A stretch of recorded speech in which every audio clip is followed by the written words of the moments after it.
Hi, and welcome back. Let's continue our learning in this topic. Another one is medical cost. Medical cost can be divided into different categories for the purpose of examining their impact on people's financial security.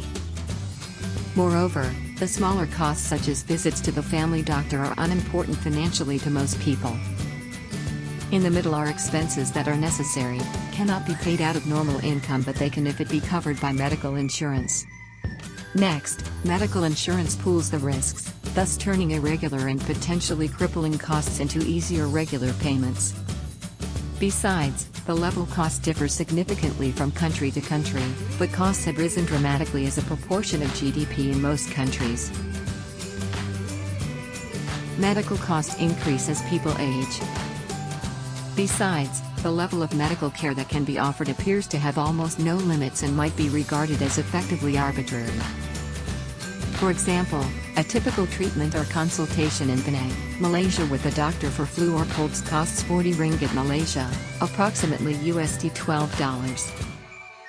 Furthermore, most GPs and medical consultants in Malaysia are trained overseas and have qualifications that are both recognized and accepted worldwide, giving foreigners, especially retirees, ready access to excellent service and facilities.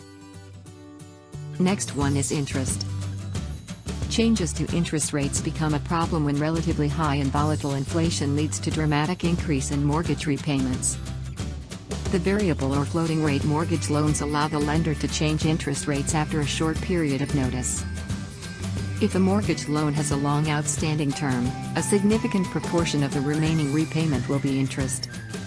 Moreover, as lenders may allow installments of up to 30% of a person's before-tax income, such increase can lead to severe hardship.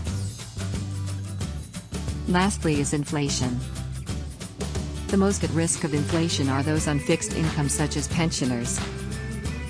Next, people may be retired for 30 years or more, over which period it is clearly necessary to allow for many unexpected changes in the general level of prices. Besides, inflation will hurt those who keep cash saving and workers with fixed wages.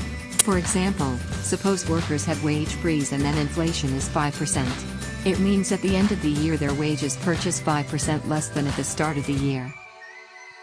For example, inflation rate is expected to pick up gradually this year in 2021.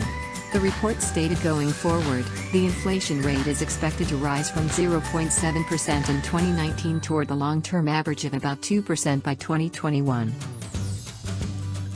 We had learned about income risk and expense risk. Let's move on to the last risk, which is risk and saving. The portion of disposable income not spent on consumption of consumer goods but accumulated or invested directly in capital equipment or in paying off a home mortgage, or indirectly through purchase of securities. Besides, volatility of real returns is thus an issue even with well-selected, diversified portfolios of investments.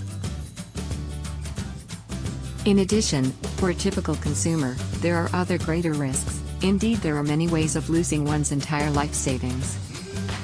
Lastly, embezzlement by a fraudulent advisor, collapse of a financial institution from which one has purchased savings products, concentrating one's savings in one risky venture which then fails, political risks such as war or confiscation of property by a revolutionary government.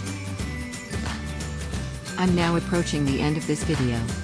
We have learned all the risk and volatility in the life cycle, which are expense risk, income risk, and risk and saving.